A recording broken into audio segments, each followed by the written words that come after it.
الحمد لله رب العالمين، والصلاة والسلام على رسوله الكريم، والعاقبة للمتقين.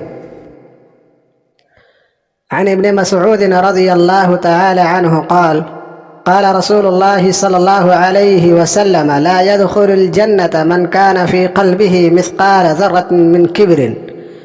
قال رجل: إن الرجل يحب أن يكون ثوبه حسنا ونعله حسنا. قال: إن الله جميل ويحب الجمال. الكبر بطر الحق وغمة الناس.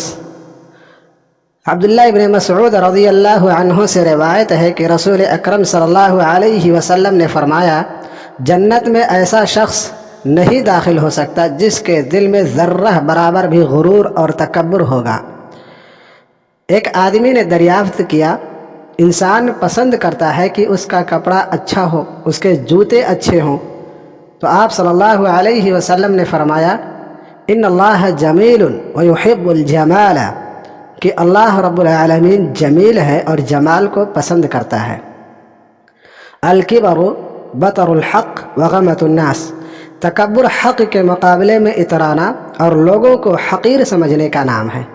اگر کوئی شخص جائز حدود میں رہتے ہوئے اپنی حیثیت کے مطابق لباس میں زیب و زینت اختیار کرتا ہے تو اس پر کبر و نخوت کا الزام نہیں لگایا جا سکتا۔ غرور اور گھمنڈ، کبر و نخوت تو یہ ہے کہ انسان دنیاوی لذتوں اور آشائشوں میں اس طرح مگن نہ ہو کہ اللہ کے حقوق اور بندوں کے حقوق بھول جائے، اور غرور اور گھمنڈ کے نشے میں چور اپنے علاوہ دوسروں کو حقیر اور اپنے سے کمتر سمجھے۔ اسی طرح ایک اور حدیث آتی ہے جس میں ہے کہ اللہ تعالیٰ نے آپ کو اگر نعمت دے رکھی ہے تو اس کا اظہار ہونا ہی چاہیے اور اس کا اظہار کرنا چاہیے۔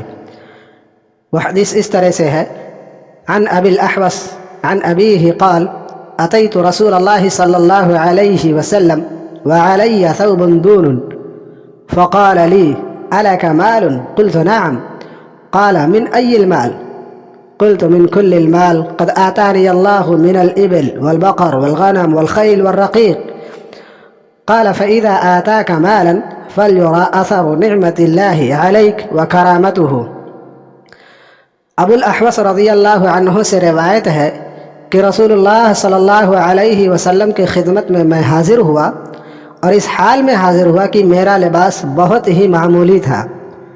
آپ صلی اللہ علیہ وسلم نے مجھ سے فرمایا کہ کیا تمہارے پاس مال نہیں ہے؟ میں نے جواب دیا: ہاں ہے۔ آپ نے پوچھا: کیا مال ہے، یعنی کس طرح کے مال ہیں؟ میں نے عرض کیا: اللہ تعالیٰ نے مجھے ہر قسم کے مال سے نوازا ہے، اونٹ ہے، گائے ہے، بھیڑ ہے، گھوڑے اور غلام ہیں، سب کچھ میرے پاس ہے۔ اس پر اللہ کہ نبی صلی اللہ علیہ وسلم نے فرمایا: جب اللہ تعالیٰ نے تمہیں مال و دولت سے نوازا ہے تو اس کی نعمت اور کرم فرمائی کا نشان بھی تو بظاہر کچھ نظر آنا چاہیے۔ ان دونوں حدیثوں سے معلوم ہوا کہ نہ ہی اتنی کنجوسی کرنا چاہیے کہ اللہ تعالیٰ کی نعمت اور کرم فرمائی کا اظہار ہی نہ ہو، اور اللہ تعالیٰ نے تم کو اگر نواز رکھا ہے اور اتنا مال و دولت دے رکھا ہے تو مال و دولت کے نشے میں چور، غرور اور گھمنڈ میں نہ پڑ جائیں۔ اللہ رب العالمین ہم سب کو بخل اور کنجوسی سے اور غرور اور گھمنڈ سے بچائے، آمین۔ وصلی اللہ علی نبیہ الکریم، والسلام علیکم ورحمۃ اللہ وبرکاتہ۔ معزز ناظرین کرام، دارالحدیث کے پلیٹ فارم سے ہونے والی دعوت و تبلیغ